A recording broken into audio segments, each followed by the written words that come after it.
question that I asked a lot of smart physicist friends around 2000 was, is there a new way to do reactors? The numbers don't lie. Bill Gates poured massive capital into what he believed was the future of energy: nuclear power startups, advanced reactor technology, and small modular reactors that promise to revolutionize how the world generates electricity. The investment thesis was sound: clean energy, consistent power, no carbon emissions. But reality has collided brutally with those ambitious projections. TerraPower, Gates' flagship nuclear venture, faces regulatory nightmares, construction delays that stretch into years, and cost overruns that have turned billion-dollar budgets into multi-billion-dollar sinkholes. Across the nuclear startup landscape, companies Gates-backed are hemorrhaging cash, missing deadlines, and discovering that transforming the energy sector is infinitely harder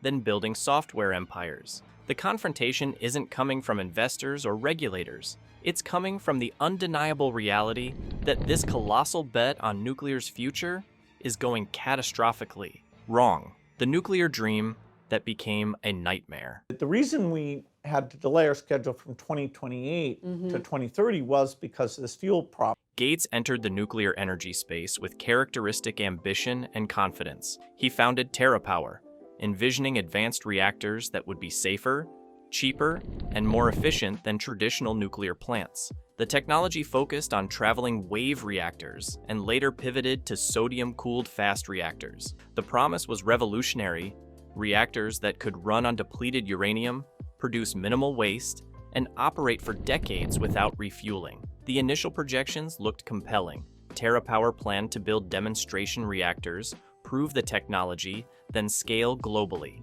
Gates invested heavily from his personal fortune, bringing in additional backing from other billionaires and institutional investors. The timeline seemed achievable. The technology, while complex, appeared feasible. The market need was undeniable as countries sought alternatives to fossil fuels. But nuclear energy operates in a reality far removed from the software industry where Gates made his fortune. Software scales instantly. Code deployed globally costs essentially nothing after development. Nuclear reactors are the opposite. Each one requires massive physical construction, navigating Byzantine regulatory frameworks, and managing supply chains for specialized materials. The lessons from Microsoft don't translate. TerraPower selected Kemmerer, Wyoming for its demonstration plant. A coal town transitioning away from fossil fuels seemed like the perfect location.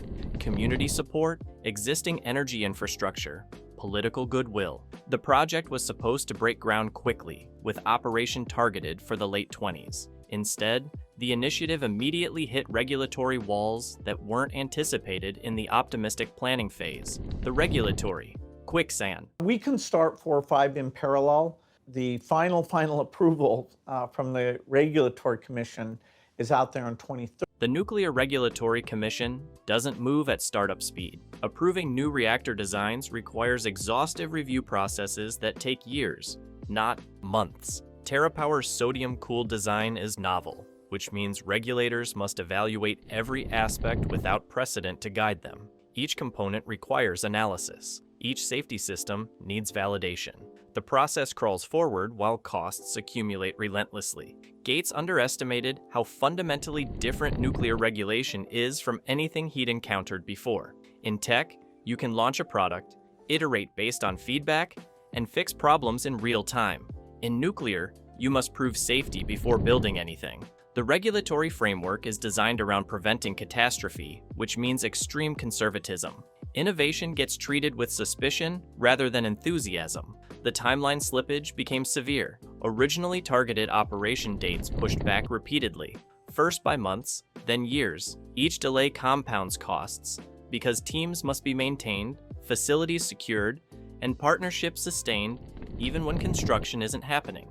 The demonstration plant, that was supposed to validate the technology and open doors to global deployment, remains years away from operation. Beyond TerraPower, other nuclear startups Gates invested in face identical regulatory challenges. NuScale, developing small modular reactors, spent years navigating NRC approval only to see projects canceled due to ballooning costs. Oklo, Another advanced reactor company had its license application rejected entirely, forcing a restart of the entire regulatory process. The pattern repeats across the sector. Promising technology crushed under regulatory reality. The cost explosion. So those reactors are quite safe, but the cost overruns meant that the electricity will be very, very expensive. Nuclear construction costs have a legendary tendency to spiral beyond initial estimates. TerraPower's Kemmerer plant demonstrates this brutally. Early projections suggested costs in the low billions. Current estimates have more than doubled, and the plant hasn't even begun major construction yet. The final tab will likely exceed anyone's current predictions by substantial margins. The cost. Drivers are systemic. Specialized materials for sodium-cooled reactors aren't commodity items with established supply chains. They must be manufactured to exacting specifications, often by a limited number of vendors. Labor requires highly specialized skills.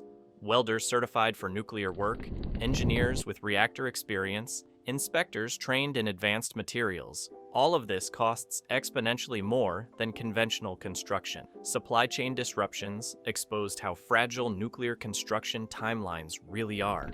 Components that were supposed to arrive on schedule get delayed by months or years. A single critical part held up in manufacturing can stall an entire project. Unlike software development where workarounds exist for almost any problem, nuclear construction is brutally linear. Step B cannot proceed until Step A is completely finished and verified.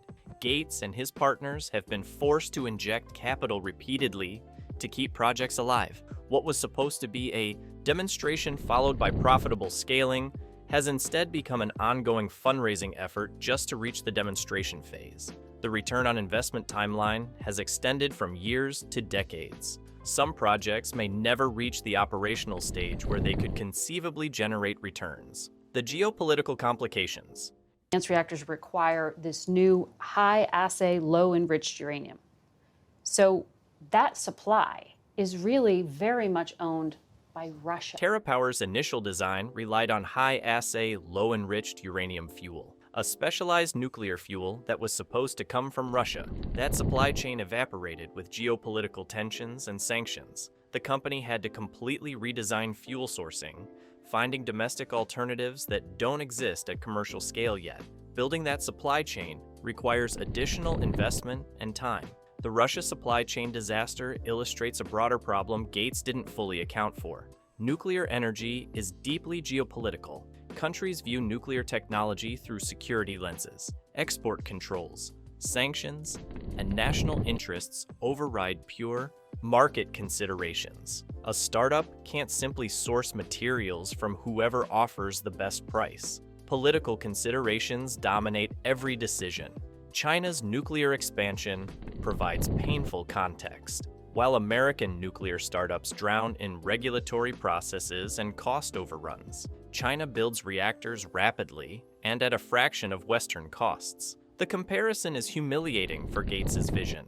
China demonstrates that nuclear can be built efficiently, just not within American regulatory and economic frameworks. The competitive landscape makes U.S. nuclear startups economically unviable, even if they eventually overcome technical and regulatory hurdles. International partnerships Gates pursued have proven fragile. Countries initially interested in deploying TerraPower technology have backed away as delays mounted and costs escalated. Why commit to unproven American technology with uncertain timelines when Chinese or Russian alternatives are available now at known prices? The market Gates envisioned for his nuclear technology is evaporating while the technology remains stuck in development. The investor reckoning Payers who really shouldn't bear the cost of a first-of-a-kind reactor.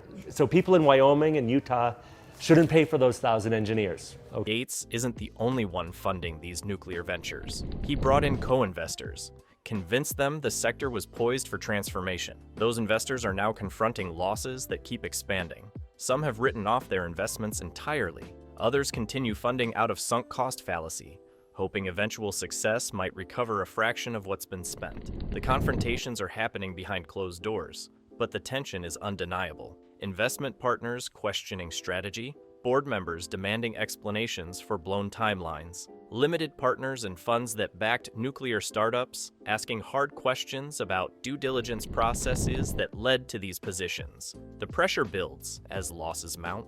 Gates' personal reputation is taking damage. He positioned himself as a climate warrior, using his wealth to accelerate clean energy solutions. But the nuclear bet isn't accelerating anything.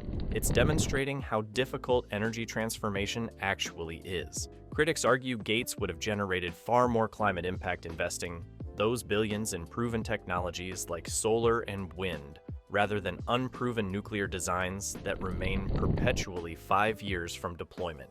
The opportunity cost is staggering.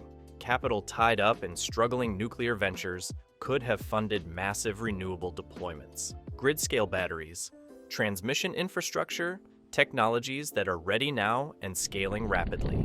Instead, billions sit locked in projects that may never operate. Even if TerraPower eventually succeeds, the returns will be marginal compared to alternative investments Gates could have made. The future that won't arrive. TerraPower's best-case scenario is now operation sometime in the early 30s, more than a decade after initial projections. That's assuming no additional delays, which history suggests is wildly optimistic. By the time this demonstration plant potentially operates, renewable energy will have advanced another decade. Battery storage will be ubiquitous. The market problem nuclear was supposed to solve may not exist anymore in the same form. Other nuclear startups Gates invested in face even grimmer prospects. Several have shut down entirely. Others pivot desperately, seeking niche applications where their technology might be viable. Remote mining operations, military installations, specialized industrial uses. The grand vision of nuclear renaissance transforming global energy is dead. What remains is a handful of struggling companies trying to find any path to survival. Gates is being forced to confront the reality that his nuclear bet was fundamentally wrong. Not wrong in theory. The technology could eventually work. Wrong in practice. The regulatory environment, construction costs, geopolitical complications, and timeline realities make nuclear startups non-viable in current market conditions. Renewable energy didn't wait for nuclear to figure itself out. Solar and wind became cheaper and faster to deploy, while nuclear struggled with basics. The broader lesson extends beyond Gates personally. Billionaire-driven climate solutions face limitations. Transforming energy systems requires more than capital and conviction. It requires navigating political structures, regulatory frameworks, supply chains, and market dynamics that don't yield to individual will or wealth. Gates discovered that nuclear energy can't be disrupted the way software industries can. The physics, economics, and politics don't allow it. Bill Gates bet billions on nuclear energy's future. That bet is failing spectacularly. TerraPower's flagship project is years behind schedule and billions over budget with no clear path to the transformative impact Gates envisioned. The nuclear startups he backed are collapsing under regulatory burden, cost explosions, and geopolitical realities. The confrontation Gates faces isn't from critics or activists, it's from the brutal truth that this investment thesis was wrong. The money is gone, the timeline is shattered, the vision of nuclear renaissance is dead. And while Gates can absorb the financial loss, the damage to his reputation as a climate solutions leader is permanent. He promised his wealth and expertise would accelerate clean energy. Instead, he demonstrated that some problems can't be solved with money and optimism. Nuclear energy's challenges run deeper than Gates understood. And the billions spent learning that lesson represent one of the most expensive failures in clean energy investment history. The future Gates envisioned won't arrive. The investment went wrong, and there's no software update that can fix it.